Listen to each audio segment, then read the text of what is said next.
Sir, రేవంత్కు high command సెగ పెడుతుందా? కాంగ్రెస్ పార్టీలో ఏం జరుగుతుంది? ఏదైతే కాంగ్రెస్ పార్టీ అధికారంలోకి వచ్చిన దగ్గర నుంచి కూడా ఏదో ఒక వార్తలు హల్చల్ చేస్తూనే ఉంటాయి. ఏంటి పరిస్థితి కాంగ్రెస్లో? నిజంగా ఇది రేవంత్కు బాగా సన్నిహితుడుగా ఉండే మీడియాధిపతి పేర్లు చెప్పడం పెద్ద కష్టం కాదు, కానీ అవసరం లేదు. చాలా సూటిగా నిన్న రాసినటువంటి విషయం ఇది. కాంగ్రెస్ హైకమాండ్ ఎప్పుడు అక్కడ కూర్చొని ఎవరిని ప్రశాంతంగా ఉండనివ్వదు. రేవంత్ రెడ్డి మీద కంప్లైంట్స్ తీసుకొచ్చిన వాళ్ళందరినీ కూడా ఎంటర్టైన్ చేయడం స్టార్ట్ చేసింది. చేయడంతో వీళ్ళందరూ ఒకరి తర్వాత ఒకరు వెళ్తున్నారు. రేవంత్ రెడ్డికే అప్పుడప్పుడు సమయం దొరకడం లేదేమో, కానీ వాళ్ళనైతే ఎంటర్టైన్ చేయడంతో వాళ్ళు రెచ్చిపోయిన పరిస్థితి. రేవంత్ రెడ్డి ఏమో వచ్చిన కొత్తలో నేనే గెలిపిస్తానన్నాడు, తీసుకొచ్చాడు, ముఖ్యమంత్రి అయ్యాడు, కొంచెం భోలాగా అన్నీ మాట్లాడేవాళ్ళు, దాంతో ఇబ్బందులు పడ్డాడు. సో ఇది అయిన తర్వాత ఆయన కూడా నిర్ణయించుకున్నాడు, నా పద్ధతిలో నా రూట్ నాదే అని వెళ్తే తప్ప కాంగ్రెస్లో కుదరదు. రెండవది తెలివిగా ఉండాలి, అందరితో అన్నీ పంచుకోకూడదు, ఎవరిని ఎక్కడ పెట్టాలో అక్కడ పెట్టాలి లాంటి ఒప్పంద నిర్ణయానికి కూడా వచ్చారు. Is uncomfortable. ఖచ్చితంగా చెప్పాలంటే సెగ పెడుతున్నారు, అసమ్మతి సెగ పెడుతుంటే అసమ్మతి నాయకులను కాంగ్రెస్ అధిష్టానం అదే పనిగా ఆదరించి ఆలించటం ఆయనకు మింగుడు పడని విషయంగా తయారైపోతుంది. కాంగ్రెస్ ఏం మారలేదా?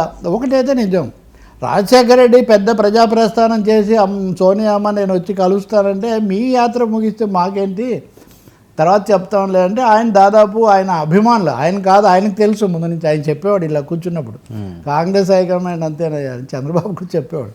కాబట్టి ఇక్కడ రేవంత్ రెడ్డి ఇటు బీఆర్ఎస్తో హోరాహోరీ లేకపోతే రకరకాలుగా నడుస్తున్నది ఒకటైతే, కాంగ్రెస్ హైకమాండ్ కూడా ఆయన ఒక విధమైన ఇబ్బందిగా ఒత్తిడికి సెగకు గురి చేస్తూ ఉంది.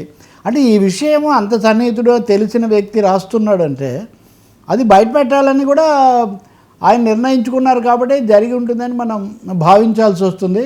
ఈయనకే కాకుండా కర్ణాటకలో ఉన్న 2 కీలక ప్రభుత్వాలు సిద్ధరామయ్య మీద కూడా ఎప్పటికప్పుడు ఏవో ఒక కథలు వదులుతున్నారు.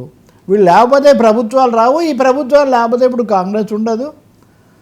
కానీ ఇలాంటి సమయంలో కూడా కాంగ్రెస్ హైకమాండ్ ఎందుకు ఇలా చేస్తుంది అనేది ఒకటైతే, రెండో వైపు నుంచి బీఆర్ఎస్ వాళ్ళ పత్రిక చూస్తే రోజు రేవంత్ రెడ్డి పడిగాపులు, రేవంత్ రెడ్డికి ఇది అని ఈ పద్ధతిలో వాళ్ళు ఒక విధంగా ప్రజెంట్ చేస్తున్నారు. అంటే వాళ్ళేమో రేవంత్ రెడ్డిని అన్నట్టుగా వాళ్ళు చెప్తుంటే నెగిటివ్గా, వీళ్ళేమో హైకమాండ్ నెగిటివ్ అన్నట్టుగా ఇటు స్టోరీ వస్తుంది. బట్ ఇదంతా తెలంగాణ రాజకీయాన్ని, ప్రభుత్వం యొక్క నిర్వహణను, నిర్ణయాలను కూడా తీవ్రంగా ప్రభావితం చేస్తున్న ఒక పరిస్థితి అయితే కనిపిస్తుంది. కొంతమంది మంత్రులు, సీనియర్ మంత్రులు, ఉదాహరణకు కొన్ని పేర్లు చెప్తున్నారు, నల్గొండ, ఖమ్మం జిల్లాల్లో ముఖ్యంగా కలిసి వచ్చి కాస్త సపోర్ట్ చేస్తున్న మంత్రులు ఉన్నప్పటికీ కొంతమంది జోక్యము ఇంకోటి అట్లాంటి వాటి వల్ల వస్తుందని మీరు 2 రోజుల చూస్తున్నారు కదా. కొండా మురళి ఉదంతం, ఆయన మొన్న మాట్లాడిన దానికి పిలిచి క్రమశిక్షణ సంఘం అడిగితే దాని మీద ఆయన రాసిన లేఖలో ఇంకొన్ని సమస్యలు వచ్చాయి. ఆ సమస్యలు వచ్చాయని దాని మీద చర్చ జరుగుతుంటే ఈరోజు ఆయన ఒక లేఖ విడుదల చేశాడు. నేను ఎప్పుడు పెద్దవాళ్ళనే ఢీకొంటాను, నాకు ఇదిగో ఇన్ని ఎకరాలు 100 ఎకరాలు ఉంటే నేను ఇందులో 16 ఎకరాలు అమ్మి రాజకీయం చేస్తున్నాను, కానీ నేను ఎవరి మీద ఆధారపడలేదు. ఇటువంటి ఓపెన్గా లెటర్ మీడియాకు విడుదల చేశారు. అంటే ఎవరు ఎదిరిస్తున్నారు, కాంగ్రెస్లో ఏం జరుగుతుంది, ప్రభుత్వంలో ముఖ్యంగా లాంటి ప్రశ్నలు ఉత్పన్నమవుతున్నాయి.